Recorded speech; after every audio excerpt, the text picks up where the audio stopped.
respected Mahasangha, respected faith leaders, professors, scholars, government officials, and everyone here. Today, I stand before you with deep gratitude. Receiving the World Peace Award here in Stockholm is a great honor. I accept it with humility, not as something belonging to me alone, but as recognition of every person who still believes that peace is possible and is willing to work for it. On October 29, 2025, at the gate of the Hungdao Vipassana Bhavana Center in Fort Worth, Texas, USA, before me was a road that would take us across the United States. Beside me were Theravada monks from United States, Thailand, Laos, Myanmar, Vietnam. We carried our ropes, our bows, and a simple message: peace must begin within each of us. For 112 days, we walked approximately 2,300 miles or 3,700 kilometers. We passed through 10 states before arriving to Washington, D.C. We walked through small towns, crowded cities, rain, cold winds, and many difficult days. But the true meaning of the walk for peace was not found in the number of miles we traveled. It was found in the people waiting beside the road. We met children holding handmade signs.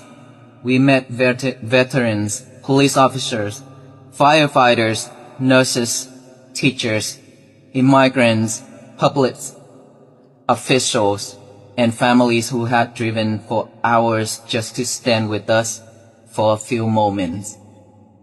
Some offered flowers, some offered food and water, many offered their tears. They did not cry because they were weak. They cried because something within them had been waiting to hear that peace was still possible. I did not have a gift. And of course, when people come to us with questions like, "Can you help me find peace?" I wish I have something like that to give. But of course, I did not have a gift that I could place into their hands. Peace cannot be handed from one person to another. It cannot be purchased with money, received through an award, or imposed by force. We may pray for it and speak about it, but unless we learn to care for the anger, fear, and sorrow within ourselves, peace will remain only a beautiful word. If a person is hungry, watching someone else eat will not remove their hunger.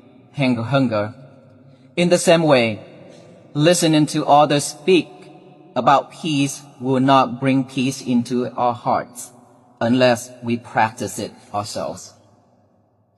This is why our walk was not a protest against anyone. We did not walk to defeat a political party, condemn a nation, or persuade anyone to follow our religion. We walk to remind the human family of something we already know but often forget.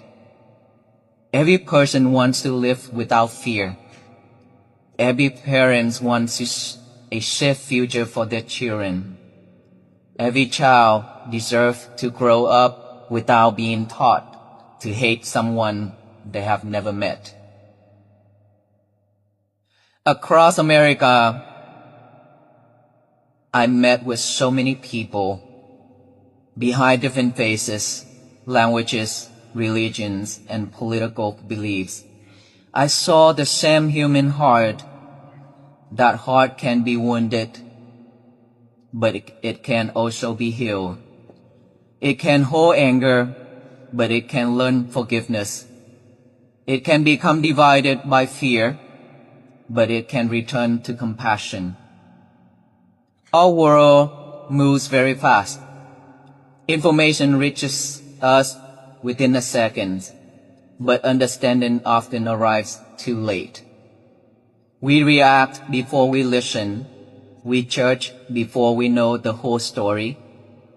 We speak while anger is still burning, and our words travel farther than we ever intended.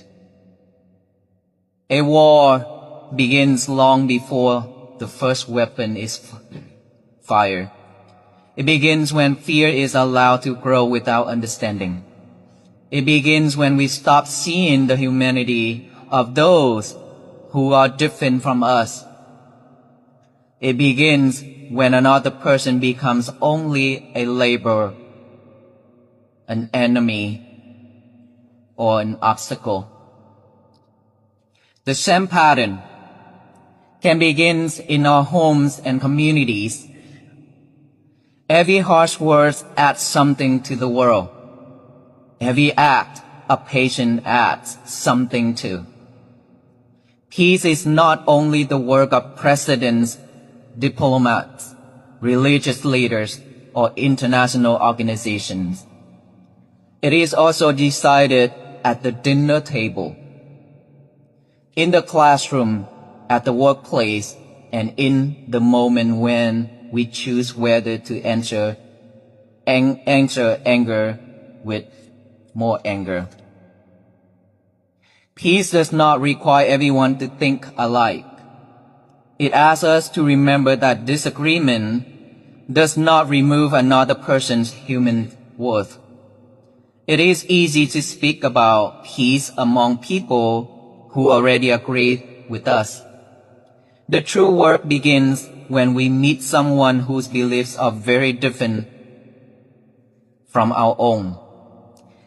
Can we listen without preparing an attack?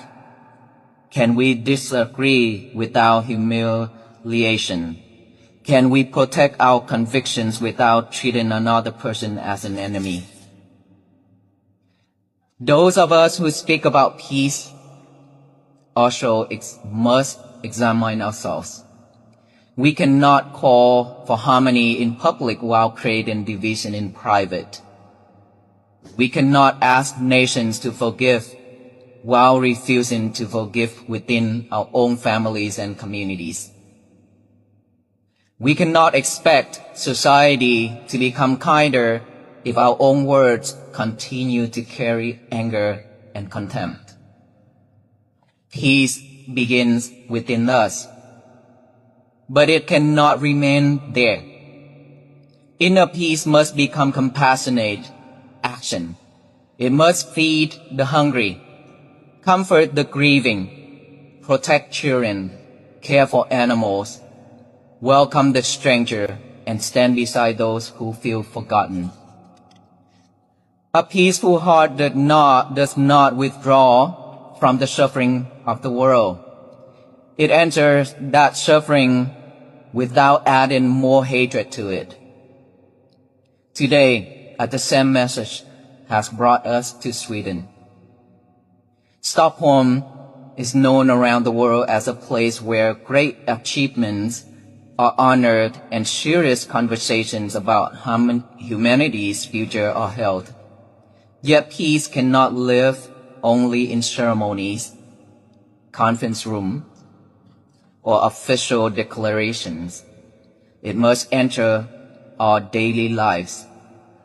It must guide how we speak, how we lead, how we treat other people when no one is watching.